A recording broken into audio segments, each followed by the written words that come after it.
So, I'm a 25-year-old girl, have had a crush on my fiance ever since we were 6. I would ask him out through friends ever so often until I turned 15.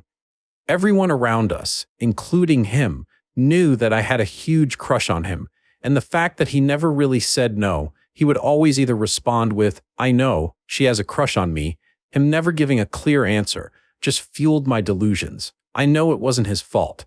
I was just being crazy. I never really got much attention from guys, except a few, whereas he got tons and tons of attention from girls. Until the time I turned 23, and he turned 24. I hadn't had any boyfriend, whereas he had been in around 13 relationships. Some might have been more serious than the others. But yes, so 2 years back, we met again in a different city, where we were both working, and we started hanging out together, as he didn't really know anyone in that city. One thing led to another, and we started dating. Over time, we got quite serious. Then just a week back, he proposed, and I said yes.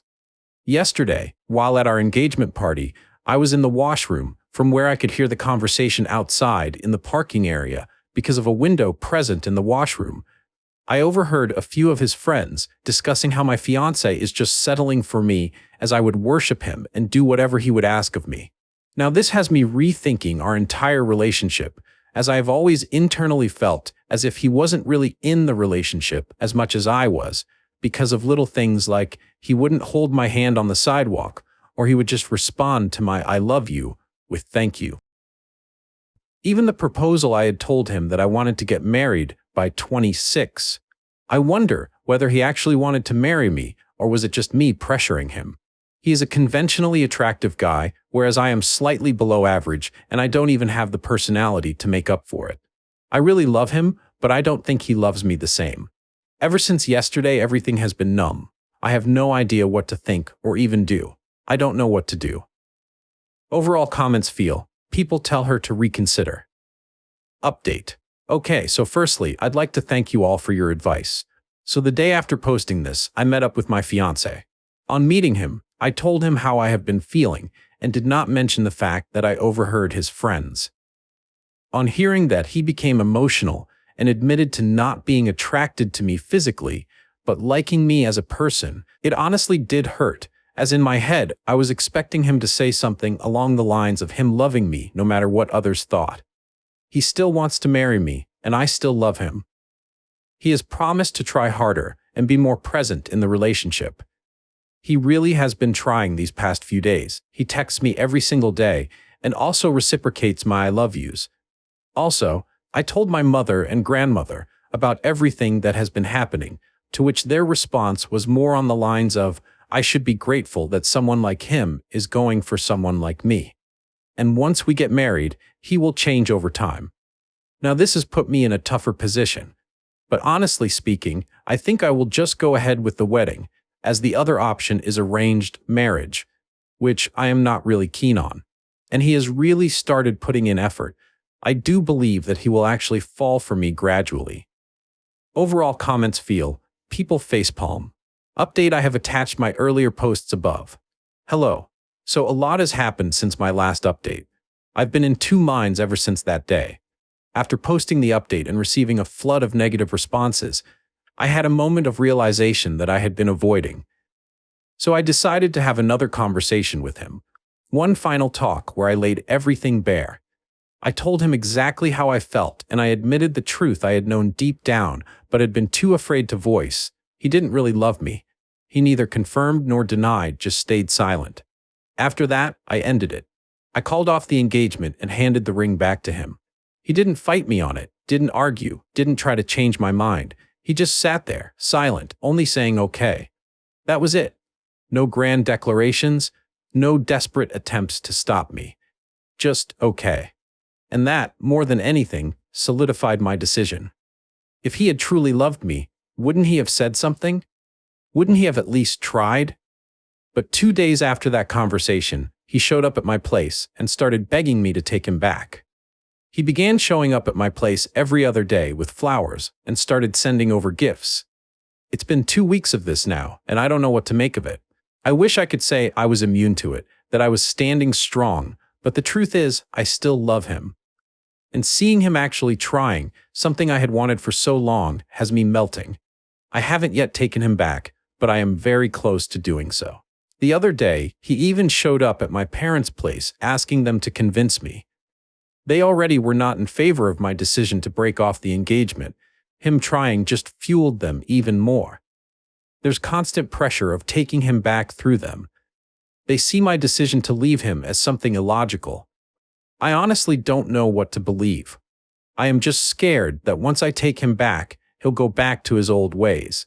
Plus, my mother has joined some matrimonial WhatsApp groups and keeps sending me pictures of guys urging me to go meet up with them. I think she just wants me married off to whom doesn't matter. And as I am an only child, both of them don't have anyone else to focus on. I do not know what to do anymore. Not that I was ever clear in the first place. There's just constant pressure through my parents and relatives to get married and get a niño. It has really started to affect me. Comments. Don't go back. Finally, the first story I have read on Reddit where someone took self-respect more importantly. Don't reverse it, please. It's not like he started finding you attractive in 2 days, bro. Come on. Don't take him back. Girl, you did good. And the reality is that once you take him back, he's going to go back to his old ways sooner or later. He is just in the immediate shock of the breakup and nothing more. Once it passes, he is going to feel relieved. Believe me, if you take him back, his old doubts are going to creep up, and you'll spend the rest of your life trying to convince him that you're good enough for him. You'll spend the rest of your life doubting yourself and your worth. He is going to erode your confidence and self-esteem away. Stay strong and let this pass. Give it time. Stand your ground. 1. Kudos to you for having self-respect and making a decision to end what you thought was settling for. 2. On the other hand, I wonder why he settled for you if he had so much female attention. Maybe he sees something in you that he hasn't found anywhere else. 3. Physical attraction is necessary, but at the same time slightly overrated. The shine of a beautiful girl or a handsome man wears off quickly when you get down to the business of living your daily lives together, raising kids, supporting families, etc. Suggest talking to him to figure out why he wants you. You're not bound by anything and you've already broken the engagement. It costs you nothing to figure out whether it's worth salvaging. Good luck. My fiancé and I got engaged in October last year and have been in a relationship for 5 years now. Everything has been great, and I can honestly say that I've never met anyone who comes close to her. She's been the love of my life, for sure. I've known her most of my life. We grew up on the same street, just round the corner from each other. Her mom and dad still stay in the same house, and I still stay in the same house I grew up in, which my mom left to me when she passed away in 2014. We still don't officially live together yet, but for all intents and purposes, she lives here. Her parents and her are really close though, and she still has her bedroom there, and will occasionally spend the night there, but she's never away from here. Anyway, this morning I decided to go take a walk down to the shops to buy some things, and as I was about halfway down, 15-minute walk, I realized I had forgotten my face mask. Masks are mandatory here in shops since 10th of July, so I had to walk back and get mine. When I walked in the door to grab the mask from the kitchen table, I heard her speaking to someone loudly on the phone in the living room, and she said, "Yeah, but David will always be the love of my life." David is her ex-boyfriend. I don't know a great deal about him, but I know they were in a relationship for 2 years, and it ended a year before we started dating. He also dumped her. I just grabbed my mask and walked back out, and just as I got to the shops, I felt weird, and I had to sit down as my mind was going in 1,000 different directions. I eventually got back home and immediately told her I felt sick and sent her back round to her parents' house as I didn't want her to be ill. I'm now lying in my bed wondering what to do, to be honest. I know she didn't do anything wrong. It's not like she cheated on me or intentionally went out of her way to hurt me, but what's heard can't be unheard. She basically said that the person who she's agreed to marry isn't a patch on an ex she's not been with for 6 years. The fact she said he will always be the love of her life also means that it's a void game. Her heart's already been taken, and there's nothing I could ever do to change that. Also, what would happen if he did come back into her life? You can't turn down the love of your life when they come calling, and I'd be dumped quicker than yesterday's leftovers. So what do I do? Tell her I was earwigging on her and heard her say that crap? Just end the relationship for a completely vague reason like, oh, it's not you, it's me, etc. Swallow my pride and pretend I didn't hear it? Everything has been wonderful, but there's no way on this earth I want to be someone's second choice, especially when her ex is the one on her mind that she obviously would be with if she could.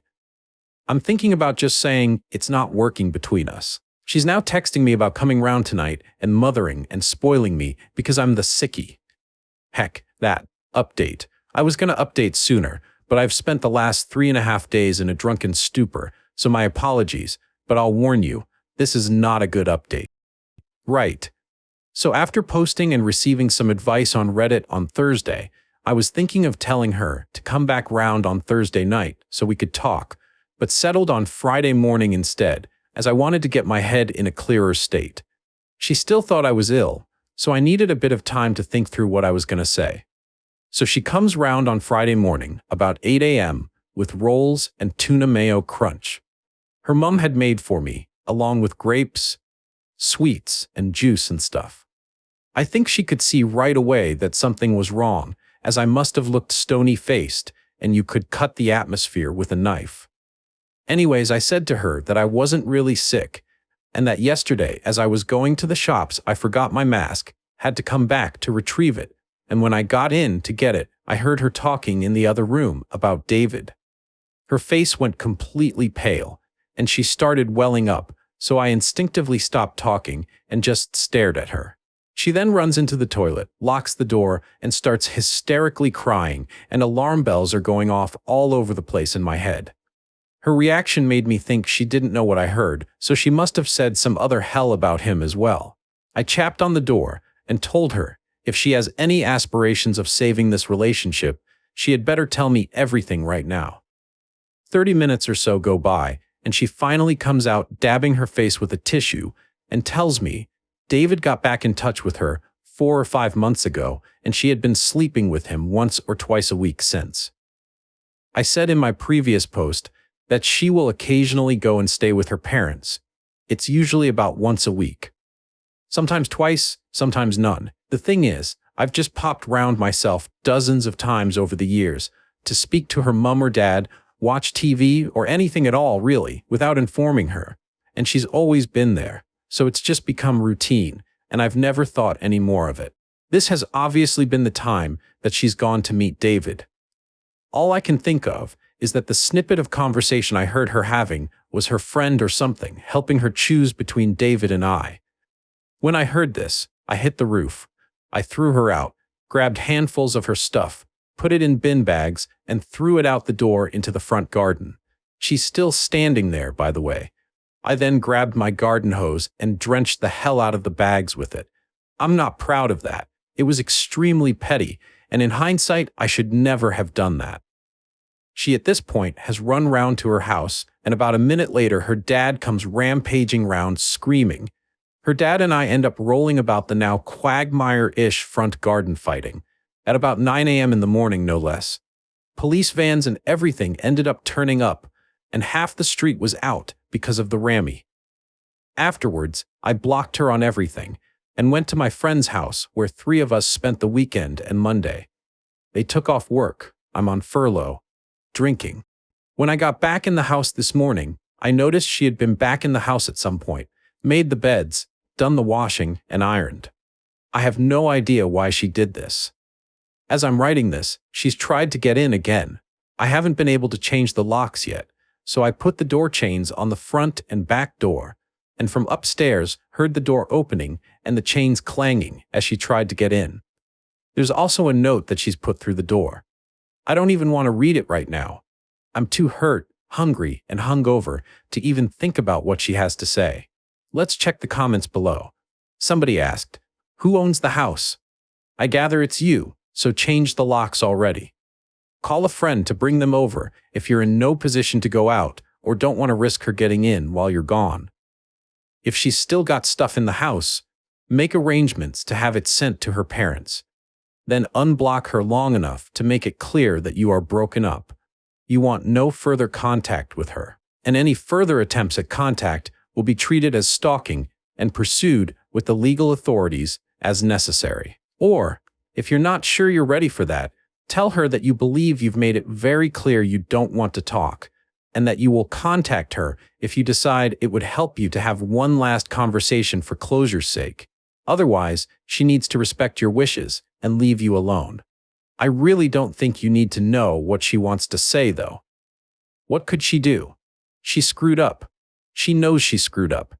If she understands just how badly she screwed up, she'll take the loss and move on without further incident.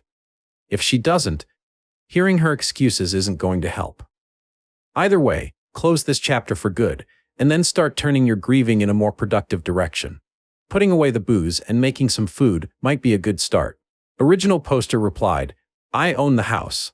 I'm going to get a locksmith out tomorrow to change the locks. Until then, just keep the doors chained. I have no desire to speak to her again, TBA, but I'm quite worried about what she might do. She doesn't seem to be going away. They only live round the corner too, so the situation still has the potential to go up a notch or two. Somebody said, mate, that sucks. Agreed, you didn't act maturely with soaking her stuff or fighting with her dad. That was a mistake, which I think you recognize. I'd reach out separately to her dad, especially if you get on, explain the situation, and apologize to him. He was defending his daughter, but might not know the extent of her betrayal. Just change the locks and cut her out of your life now. And stop drinking. I don't think it's helping you. Original poster replied, yes, I have always got on with both her mom and dad, and I've known them since I was a kid, so the fact we ended up coming to blows was pretty surreal. I think you're right about reaching out to him. I'll try and do that when the time is right, but who knows what garbage she's filled his head with. Okay, so move to the next update. Sorry for the belated, but I'm in a bad way right now. I'm half drunk as I write this, so bear with me. Since everything that has happened, things have took a turn for the worse. As many of you mentioned, I sent an email to her father, explaining my side of the story and apologizing for taking things public and embarrassing his daughter. But as I said previously, I acted instinctively. I didn't apologize for fighting him as I was reacting to him coming at me. He basically told me to get lost and accused me of biting his ear for some reason. So that's what was stuck in my teeth. I joke, of course. If you don't laugh, you'll cry. About a week ago, I went outside to find my car keyed right down from the passenger side wing mirror round to the boot. Last Sunday, I was walking down the road to meet a friend at the Arches, a place where we occasionally hang out and walk from an arched bridge, and as I was turning the corner, the local mouth, Gossip, called me a disgrace. I said how disgraceful I am, and she told me that I'm a disgrace for beating up my ex-fiancé. Let's just be clear here. I've never laid a finger on her in my life. Either her father, or someone else is perpetuating this lie, and me throwing her hell out and hosting it has obviously given this an authenticity. I haven't spoken to my ex, and she hasn't tried to contact me anymore. I think they're all on the same page now, that I'm the bad guy. I've got the ball rolling in putting my house up for sale. I can't live here anymore. I wish I still had my mom to lean on. She would make things better. Sorry for the heck update. Somebody said in comment, this isn't a heck update. You literally just found out that your ex-fiancé cheated and considered her ex the love of her life. If you consider the context, this post is certainly better than the last two. You're getting your heck together and moving on with your life. When my ex cheated, I drank myself to death and wallowed in my own misery for nearly a month. You've certainly been more productive with your time. Selling your house and moving somewhere new will do you some good. Even if your ex didn't screw you over and paint you the bad guy all over town, it'd still be good to put roots down somewhere else, especially with your ex possibly bringing this guy and whoever else over behind your back. You're moving on. That's a positive. It's also worth noting that it's never too late to tell mutual friends and family the truth. They might not buy it since your ex got to them first, but it wouldn't hurt. Original poster replied, all my friends know my side of the story. Any mutual friends we had were just fleeting and not worthy of much thought, to be honest. Cheers for your previous posts on the matter, by the way. I read them and they were very constructive. Thanks again. A year later, original poster shared the final update. Firstly, I want to thank everyone who has reached out. I've tried to reply to everyone, and hopefully this update will help. I am, since still in my house, but I will be renting it out rather than selling. I can't in good conscience give up something that was my mum's and has been in the family for generations.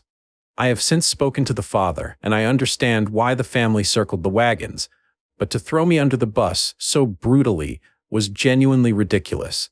Collateral damage to me, and my name is all right, apparently. Only known them my entire life. All in all, I feel like I was in the midst of a hell shower that changed course, still struggling, but feeling a lot better now that I've got an umbrella and a damn roadmap. Also, would like to note that I posted on social media giving my side of the story. Whether or not that was right or not is up for debate, I guess, but it was after I had let those close to me discreetly spread it first, so I felt the time was right.